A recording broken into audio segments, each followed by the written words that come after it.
Weird things are happening in Oregon right now. And perhaps that's not breaking news because weird things have been happening in Oregon for a while, but they're getting extra weird. And it's funny because lots of people have been saying, goodbye 2020, finally 2021 is here, everything's going to return to normal. No, that's not going to be the case. In fact, somebody, I think, astutely commented in my comment section that we are going to wish that it was 2020. And that sounds a little sadistic, but it may also end up being true. But this video, I think, is interesting, what I'm about to show you, because it's flipping. The mayor of Portland is now calling out for more policing and more police tools to basically crack down on Antifa, who he says his de-escalation efforts have failed to rein in. At the same time as videos trending on Twitter, for instance, are showing the Proud Boys turning on police officers in Salem, Oregon. So it's getting weird out there, folks. It's getting really weird, and it'll be interesting to see what happens. We're only a couple days now into 2021. I do not see it getting less weird. But let's start in Portland, shall we? I'm going to show you a clip of Mayor Ted Wheeler talking about this in a second so you can see it for yourself. But this is an article from Oregon Public Broadcasting. Portland Mayor Ted Wheeler calls for tougher penalties, more police tools as protests mark New Year in Oregon cities. And the first graph here says, well, right before it, Wheeler wants the state legislature to make it easier for law enforcement to investigate and track protest violence. Civil liberty groups will have questions. Portland Mayor Ted Wheeler wants tougher penalties for people repeatedly caught engaging in violence and vandalism, wants police officers to have more tools to investigate protest-related violence, and promises tougher policing against demonstrators who break the law. That's his response to a New Year's Eve riot in downtown Portland that included broken windows, small fires, and commercial-grade fireworks fired at public buildings. Wheeler said the violence and vandalism had no clear political purposes. He blamed, quote, violent Antifa and anarchists, and described participants as largely white and young.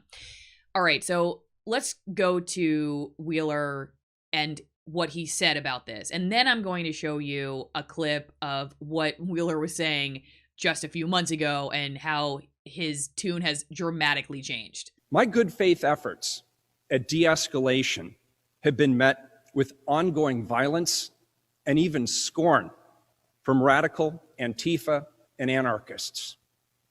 In response, it will be necessary to use additional tools and to push the limits of the tools we already have to bring the criminal destruction and violence to an end.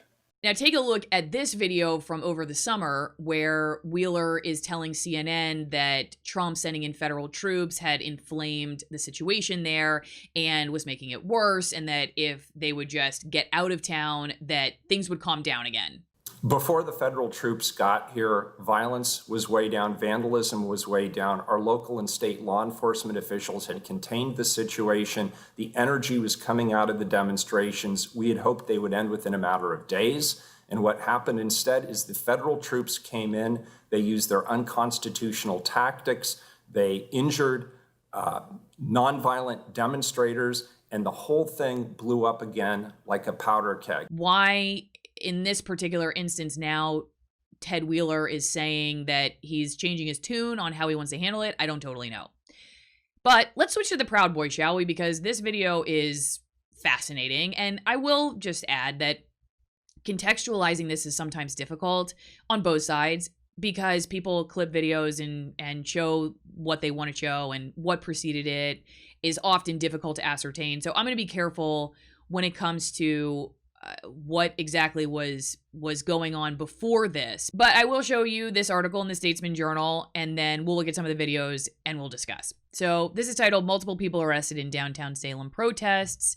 Police declared an unlawful assembly among protesters Friday afternoon in downtown Salem and used non-lethal munitions, including flashbangs, to disperse the crowd after separating opposing groups of protesters.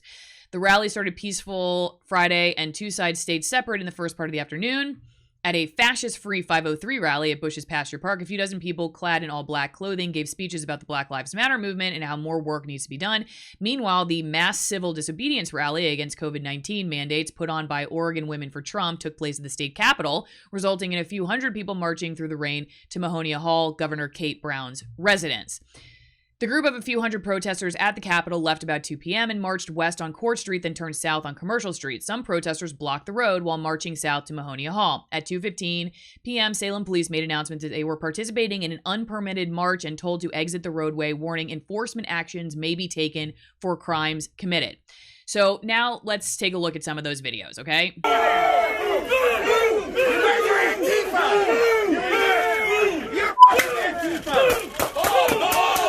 Who the do you work for? Us! We pay you guys! We stand for you! And you shoot at us? Unreal! The blue! You guys are just as bad as those fucking commies! I'm cool. And then we're gonna burn it! Thanks for walking on us today. Yeah, I've been there for you all fucking summer! One of the descriptions of this scene on Twitter actually says that they're both left-wing and right-wing protesters stomping on the flag. Doesn't specifically say it's Proud Boys. A lot of the video is coming from this guy, Brendan Gutenschweiger, who says he's an independent reporter on the scene, capturing original videos at rallies, protests, breaking news, and more in the U.S. And it's interesting. I saw this person retweet his video, writing, in 2021, the police are doing their jobs and arresting Proud Boys. Taste of what's to come. This person is, let's see, activist, feminist, author, the Weekly List website, and Politico 50, president of the New Agenda, former Wall Street executive. To me, it is such a reflection of where we are right now that somebody would say, finally, the police are doing their job because they're arresting the people I don't like. Similarly, I think it's fascinating to see these folks who are mad at the police for using tactics that they were supporting when those tactics were used against people whose ideology they disagreed with. And of course, maybe sometimes these people would say, yeah, but in a lot of those cases, they're burning things or they're breaking things or whatever. Sometimes I've seen those tactics used against people who are just stuck in the middle of the road and won't leave. And, you know, frankly, as somebody who has covered a lot of civil disobedience, actually. As a former environmental reporter, civil disobedience was a tactic regularly used by activists to get their day in court. The goal was actually to get arrested and then to stand before a judge and hope that you could change policy in the court system. So to think that like you engage in civil disobedience and you're not going to get arrested, that's not just only naive, it's actually like kind of, you know, it doesn't understand the point. Like, not saying that that always is the case, but in a lot of cases, when I covered civil disobedience, part of the goal was actually to get arrested so that you could then go to court and have this rule that you didn't like worked out in the legal system and then change it. So I'm going to probably leave it there. I know people may not, you know, totally agree with me on this one, but it's my little bit of commentary I'm adding at the end as somebody who has experience covering these situations.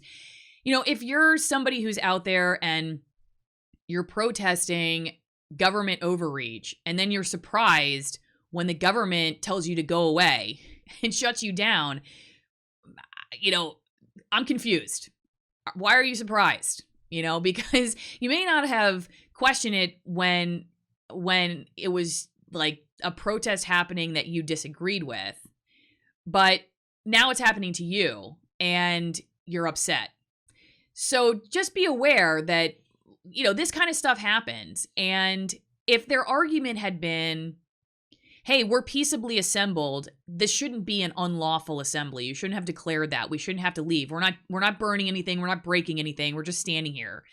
If that were in fact what they said, which I don't know what happened, honestly. Like I said, I don't know what precipitated this. I don't know what was going on. And I've thought about like going there and, you know, and going to some of these things and try to see for myself because I'm interested though. Like I said, you know, husband's not super excited about that one. But that said, if your argument is, hey, we have a right to be here, so stop using this. Okay, fine. But to say, hey, we were on your side and now you're turning against us, like you're in some kind of special club and you're surprised that the police are enforcing the law against you, I think that's naive. And, I'll just leave it at this. As a journalist who made the choice every once in a while, okay, am I going to stay or am I going to go? If I stayed, then I recognize that I could also get arrested, or I could get tear gassed, or whatever else, or I could just leave. It's a choice. And I didn't expect special treatment because I was a journalist. I expected that, like, if the police were going to enforce the law and I was going to continue breaking it with the activists who, like I said, in some cases, the activists wanted to break the law specifically so they would get arrested, then I realized that I could suffer the same fate.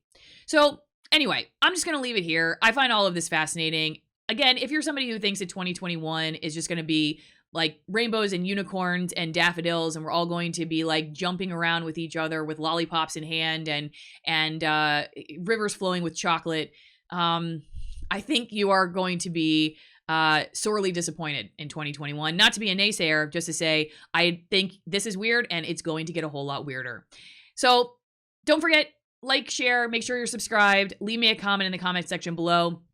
There are links for how you can support my work in the description, and I'll see you next time.